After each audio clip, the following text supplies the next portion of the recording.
हुजूर ने बिल्कुल खोल के फरमाया कि औरतों से महज उनकी खूबसूरती की वजह से शादी ना करना, इसलिए कि खूबसूरती उनको हलाकत में डाल देगी। और फरमाया महज उनके माल की वजह से शादी ना करना, माल उनको सरकश बना देगा।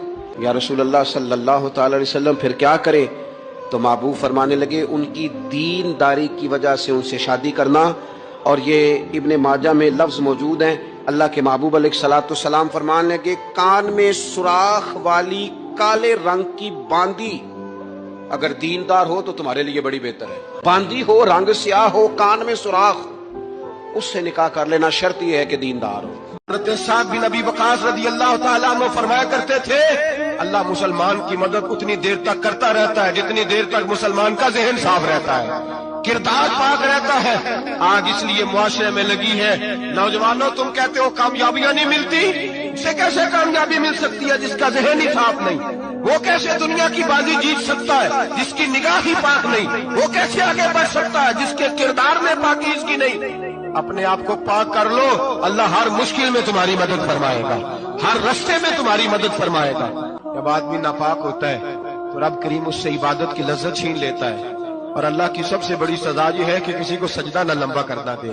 रब करीम सबसे ज्यादा उससे नाराज है जिसको कुरान पाक के खोलने की तौफीक ना हो। सबसे ज्यादा रब करीम उस शख्स से नाराज है जो अल्लाह की बारगाह में झुकने की लज्जत छोड़ जाए। मेरे नबी पाक सैयद आलम अलैहिस्सलाम के सहाबा लंबी इबादतें करते थे, लंबी। किसी ने कहा था रूम के बादशाह थे कि ये मुसलमान फातेह क्यों हो जाते हैं? तो उसने कहा मैंने मौला अली के जमाने में जासूसी कराई थी, पता किया था कि हर मैदान में कामयाब क्यों होते हैं। तो कहते मैंने देखा ये दिन के मुजाहिद होते हैं पर रात के आबिद होते हैं, सारी रात इबादतें करते हैं।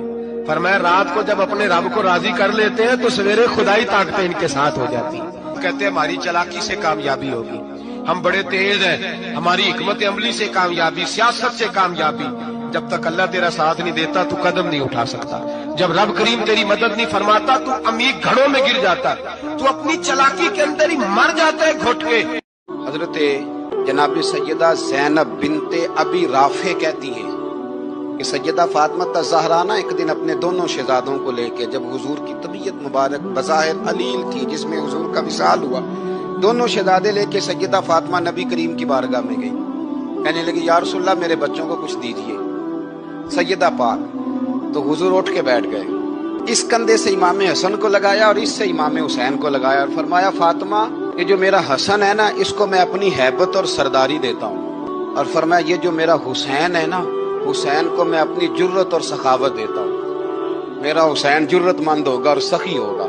हजरत सैयदना औफ बिन मालिक रज़ियल्लाहु ताला अन्हु हुजूर की बारगाह में या रसूल अल्लाह सल्लल्लाहु अलैहि वसल्लम बेटा काफिरों ने अगवा कर लिया है। हुजूर घर में खाने को पहले कुछ नहीं था, बेटा वाहिद कमाने वाला था वो भी काफिरों की कैद में है, हुजूर क्या करूं? फरमाया तीन बातें कर, एक अपने रब पे भरोसा कर जा और सब्र कर और जा जाके ला हौला वला कुव्वता इल्ला बिल्लाहिल अलिय्यिल अज़ीम का वजीफा पढ़। सियाबी ने नहीं कहा या रसूल अल्लाह मसलों से पेट नहीं भरता, मस्जिद में बैठने से रोजी नहीं आती, हुजूर आप फौजें दौड़ाइए, मेरा बेटा तलाश करवाइए, तवक्कुल कर जा, सब्र कर जा, लाहौल पढ़।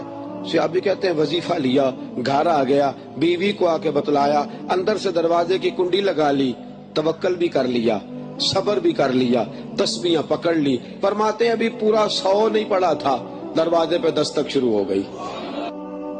हजरत सईद बिन मुअल्ला रज़ियल्लाहु ताला अन्हु कहते मैं नमाज पढ़ रहा था तो हुजूर ने बुलाया, मैं जल्दी से नमाज पढ़ के फारिग होके हाजिर हुआ तो हुजूर ने फरमाया मैंने बुलाया तो आया क्यों नहीं? अर्ज की हुजूर नमाज पढ़ रहा था, और मैं नमाज पढ़ता तो कुरान नहीं पढ़ता। सूरह अनफाल में रब फरमाता है जब मेरा रसूल बुलाए फौरन हाजिर हो जाया करो, यानी माना ये कि नमाज तोड़ के आना चाहिए था। यहाँ मेरे आला हज़रत ने लिखा है हुजूर बुलाए तो नमाज छोड़ के चला जा और वापिस आके ना जहाँ से छोड़ी थी वहीं से शुरू कर ले। सजदा साहब की भी जरूरत नहीं, तो नमाज मुकम्मल कर ले।